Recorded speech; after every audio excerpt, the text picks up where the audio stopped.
से हम लोगों ने कहीं मकान इकट्ठे कर लिए, अब मकान बना लिए, कहीं दुकान की पूंजी हम लोगों ने लगा ली। आज वही कस्टमर हम लोगों पे इल्ज़ाम लगा रहे हैं कि आप लोगों ने हमारा पैसा डुबो दिया। सहारा और चिट फंड कंपनियों ने आम जनता की गाढ़ी कमाई को जमा कराया और जब वो पॉलिसी पूरी हुई तब कंपनी लगभग फरार हो गई थी। इस बात से परेशान होकर लगातार आवाज़ उठ रही थी। इन सभी लोगों ने बहुत मेहनत की, बहुत प्रयास किया। इसके बाद में एक एक्ट लागू हुआ और उसके बाद फॉर्म जमा हुए और अब ललितपुर से जो खबर मिली है उसके बाद से लगभग सहारा और चिट फंड कंपनियों में जमा पैसा वापस मिलने के संकेत मिलने लगे हैं।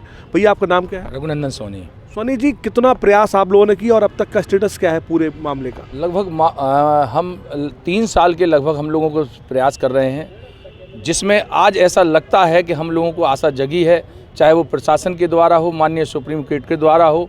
और अभी जो ताज़ी जानकारी 31 तारीख के समाचार पत्र के माध्यम से ललितपुर में जो माननीय डीएम साहब, एडीएम साहब के द्वारा निकाली गई है कि जो 20,000 निवेशकर्ताओं के बर्ड्स एक्ट में जो जमा किए थे फार्म, उसमें 20,000 लोगों को 30 करोड़ रुपया देने की बात कही है। तो ऐसे आशा हम लोगों की भी जगी है कि माननीय झांसी डीएम साहब और एडीएम साहब से भी निवेदन किया है कि वो ऐसा कार्य करें कि जिसमें जो लगभग 1 लाख जमाकर्ताओं के यहाँ पर पेपर जमा हो गए हैं, उनको भी ऐसा लाभ मिल सके।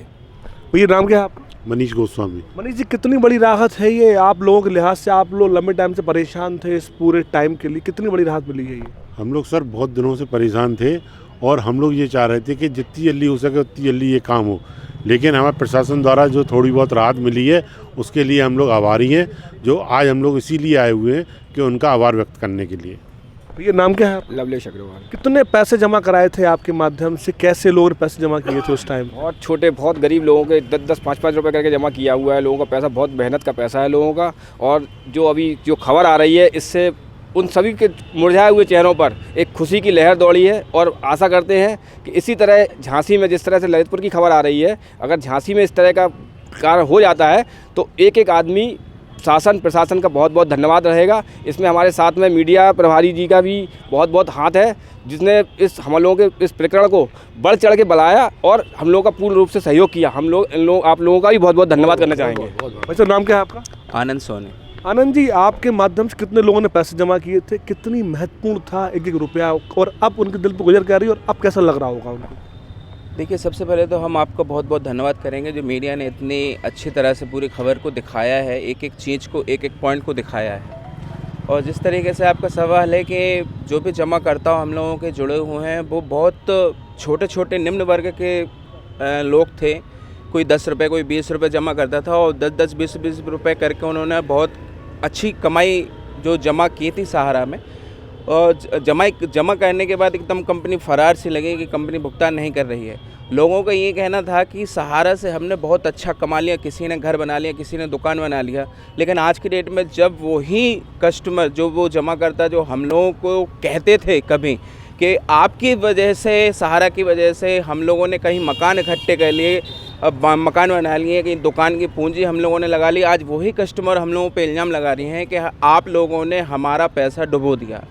हम तो ये कहेंगे कि शासन प्रशासन से भी काफ़ी मदद मिली है और श्री होम मिनिस्टर अमित शाह ने भी बहुत अच्छा काम किया है कि जो एक मोटिव हम लोगों को दिया है कि 5,000 करोड़ रुपये सुप्रीम कोर्ट के ऑर्डर से जो लागू हुआ है, उसमें हम लोगों को क्या सभी लोगों को कुछ ना कुछ हाथ में ज़रूर आएगा। ये नाम क्या है आपका? मैं लक्ष्मीनारायण गुप्ता। लक्ष्मीनारायण जी, कब से आप सहारा का काम कर रहे थे? कब तक पैसा ढंग से जमा हुआ, पैसा रिलीज़ हुआ? कब से दिक्कत आना शुरू हुई थी? मैं 1996 में सहारा ज्वाइन की थी और 2012 तक कंपनी बराबर अच्छी चली, लेकिन 2012 के बाद उन्होंने कन्वर्जन के रूप में हम लोगों को किया। 2012 से कंपनी का रूट बिगड़ गया और वो लेन देन में दिक्कत करने लगी और इस कस्टमर फिर से परेशानी होने लगी और हम लोग आप लोगों के सामने बिल्कुल बेहाल खड़े, फटे हाल स्थिति में खड़े हैं। ये नाम क्या है आपका? प्रवीण कुमार झा। प्रवीण जी, कैसे क्या पैसे जमा हुए थे और अब दिक्कत क्या आ रही? दिक्कत तो यही है, जैसा सभी लोग बता ही चुके हैं, अधिकतर 2012 से मुख्यतः थोड़ी करके परेशानी आई। उसके बाद दोबारा कंपनी ने 2018 में कन्वर्जन कराया और उसके बाद 2018 के बाद जो पूरे हुए खाते हैं उनका बिल्कुल हाथ खड़े कर दिए कि अब तो जो कोर्ट कहेगा वही होगा। तो हम लोग बिल्कुल आशा और विश्वास टूट गया, तो हम लोगों ने फिर न्यायालय वगैरह की शरण ली, जिसका परिणाम आज आप देख रहे हैं। थोड़ा सा सुखद अनुभव हो रहा है। करीब 25-26 साल पहले सहारा एंटर करता है आम जनता के जीवन में, एक पैसा जमा कराता है, पॉलिसी कंप्लीट होने पर पैसे वापस करता है। लेकिन 2012 के बाद जो चेंज आया उसके बाद से कंपनी लगातार डिस्टर्ब होती रही और आज कंपनी के पास आम जनता का बहुत सारा पैसा जमा है। झांसी ज़िले से तकरीबन 1 लाख फॉर्म जमा हुए हैं जो कि अब राहत पाना चाहते हैं। और ऐसे में जो एक न्यूज़ आई ललितपुर से कि वहाँ के 20,000 लोग राहत मिलने वाली है, उससे लोग काफ़ी उत्साहित हैं और काफ़ी खुश भी हैं और चाहते ये हैं कि उसी पॉलिसी के अंतर्गत झांसी के अंदर भी जो निवेशक उनके पैसा वापस मिल पाए।